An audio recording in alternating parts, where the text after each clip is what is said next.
Hi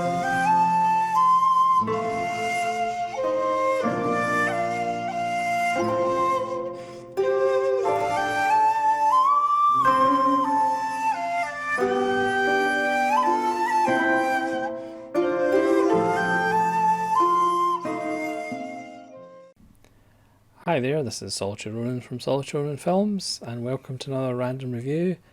Today's random review is A Time of Dying, written and directed by Boetticher, from 1969, starring Richard Lapp, Anne Randall, Bob Random, honestly that's his name, and with a brief appearance by Audie Murphy. This is Indicator Spine 248. This is a new release from Indicator.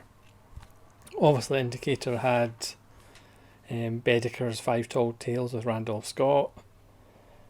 Just wonderfully fantastic westerns from the 50s in Technicolor. This is from 1969, like I say, the same year as The Wild Bunch. Both The Wild Bunch and A Time for Dying were both shot by Lucien Ballard, the famous cinematographer. And A Time for Dying is a very strange film. Like Boetticher's Randolph Scott films, it's pretty short. You know, all of those films were pretty much under 90 minutes. This one's 73 minutes. Even though it is a bit more meandering than the really tight Randolph Scott films. It's a film very much like The Wild Bunch in the sense it's about the death of the West. It's about the death of the 60s. It's a really bleak film, even though it does have broad comedy, and then it switches on a dime to brutality. This was Boetticher's last fiction film. Audie Murphy, who appears in the film, like I said, for about 5 minutes. He produced the film, and allegedly Boetticher made it as a favour to Audie Murphy, who I think was bankrupt at the time, who allegedly owed money to the Vegas mob who may have bankrolled the film. Of course, Murphy, and this was his last performance, and he would die a couple of years later.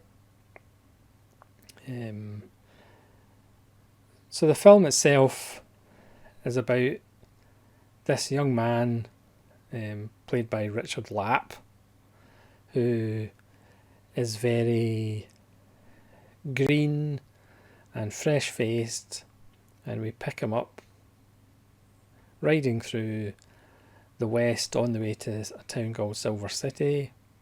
He sees a lovely little bunny rabbit about to be attacked by a rattlesnake, and he blows the rattlesnake's head off. Sadly, a rattlesnake did die in the making of this film.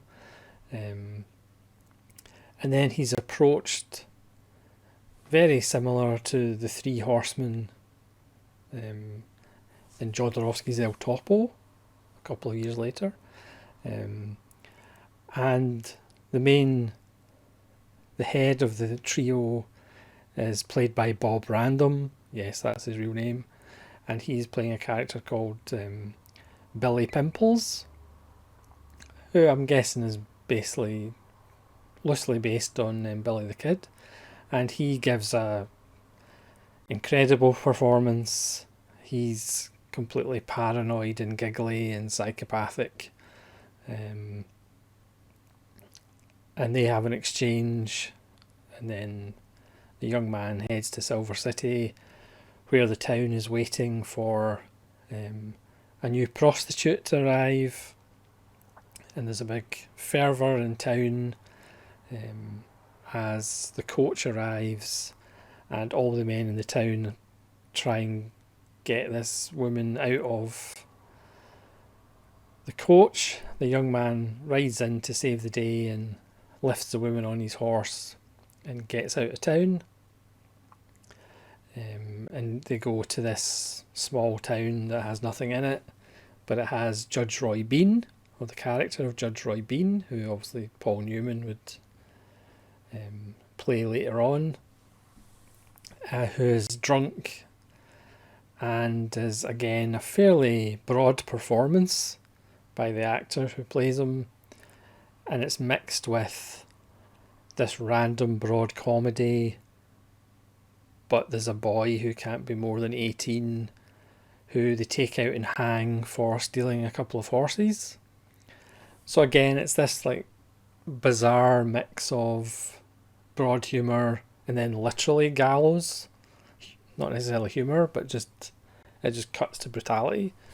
Again, with the town and the brothel, it is just brutality. There's no kind of happy piano playing person to pretend that, it's a great lifestyle or anything.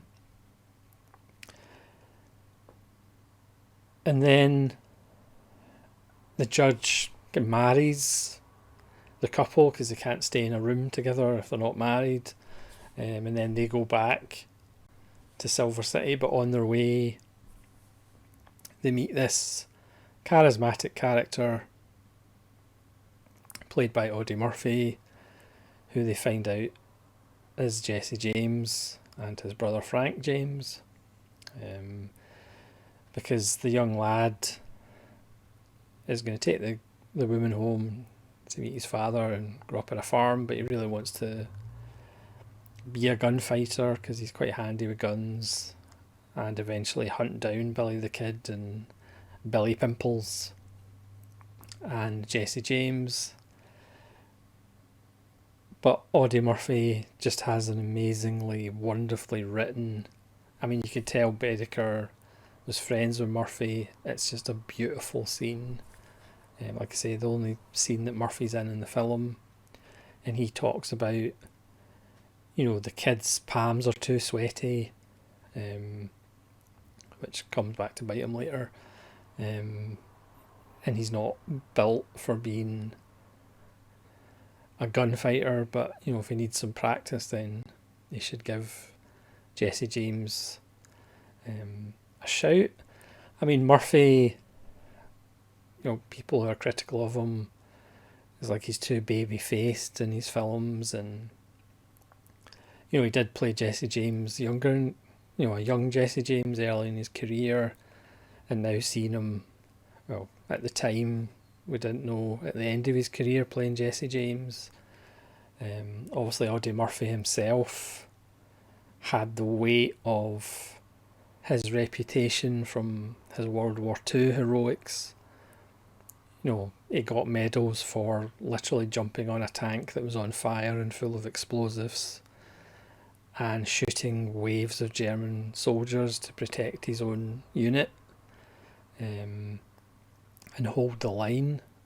So he, as we know, he probably had PTSD. He slept with a loaded gun under his pillow. Stories of him carrying loaded guns around the set in films. And in that 5-minute scene, you could tell here's a man who maybe thinks himself, death's going to catch up with him at some point, playing somebody who is saying death's going to catch up with him at some point. And for those 5 minutes, Audie Murphy is absolutely compelling and riveting. He's the best thing in the film. The two leads are particularly bland, but I think they're kind of meant to be. But Audie Murphy, for those 5 minutes, he is the best actor in the world. You can see it in his eyes. Again, he's playing somebody who has that weight of reputation. He's playing somebody who has seen death. And Audie Murphy himself lived with that reputation as being a World War II hero. and he saw a lot of death in real life. So the film, you know, objectively, you could say the film's not that good. It's really cheap. At times it looks like a TV movie. But it's hard to explain. There's just something about it. You know, there's a bit of Corbucci in it.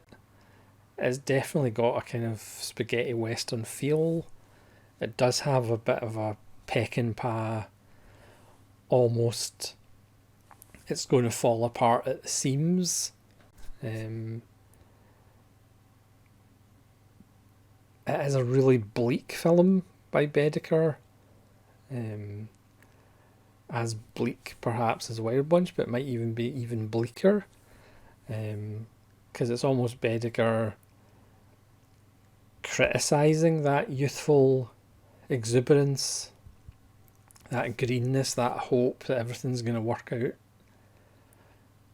well and everything's going to work out fine, whereas he knows full well, and we as the audience know full well, it's not going to work out, it's not going to end well, and it doesn't end well.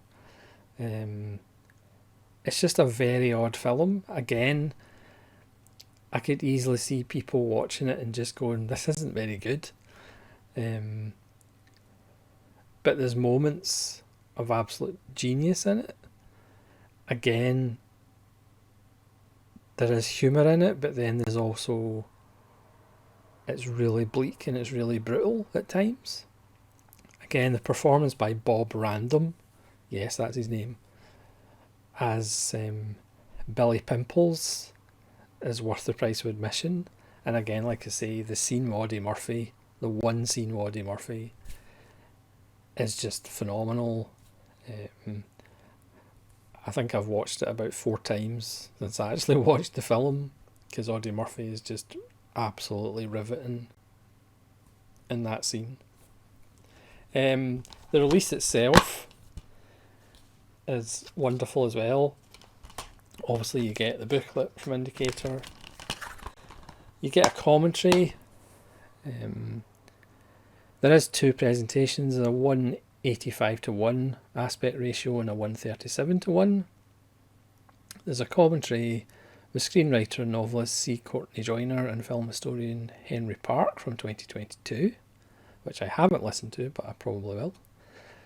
There's a sense of poetry, from 2022, a 14-minute conversation with Christopher Petit, discussing his discovery of A Time of Dying, and he put it in his top 10 sight and sound films of all time because he wanted an anti-Citizen Kane, Vertigo, blah blah blah.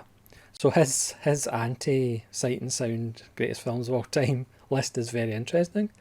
Christopher Petit, if you don't know, he wrote and directed an Unsuitable Job for a Woman, which is also released in Indicator, which is an adaptation of a P.D. James novel. And again, if you've watched the extras on this, he does come across as being a little bit miserable, and he does exactly the same, even though he does have a droll sense of humour. But his top 10 anti-greatest films of all time, and it's pretty interesting. And not that I'm biased, but the real standout is The Men Who Shot Jesse James. Again, this is from 2022, and it's 20 minutes with Kim Newman talking about all the versions of the Jesse James story in film.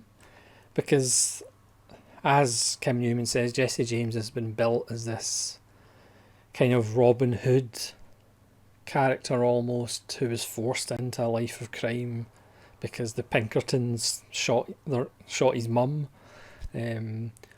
which isn't really true. Jesse James fought on the south. He was in the guerrilla army in the south.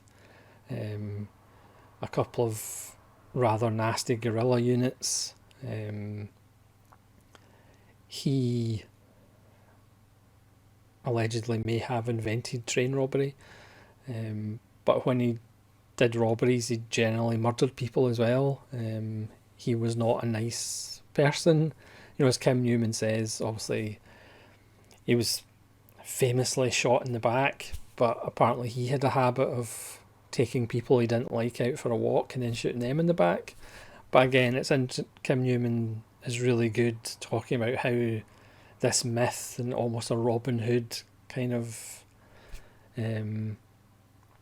matinee idol idea of Jesse James, whereas in actual fact he was probably just a psychopath who liked killing people, and he wasn't driven to a life of crime because the Pinkertons shot his mum. As Kim Newman says, they did shoot his mum, but just in the hand, and it's because they were looking for Jesse James because he was wanted at the time. But the interview with Kim Newman is fascinating, and again, he does point out that Audie Murphy did play a young Jesse James, and then obviously he played Jesse James in his last screen performance. So again, another, not that I'm biased, wonderful release from Indicator. Again, you could easily give the film 2 stars, or you could give it 4, and anything in between, I think. But if you're if even if you don't like the film, watch Audie Murphy's scene, because it's actually kind of moving. So thanks very much for watching this random review. Hopefully join me again for more random reviews. This is Solitary Ronin from Solitary Ronin Films, saying farewell.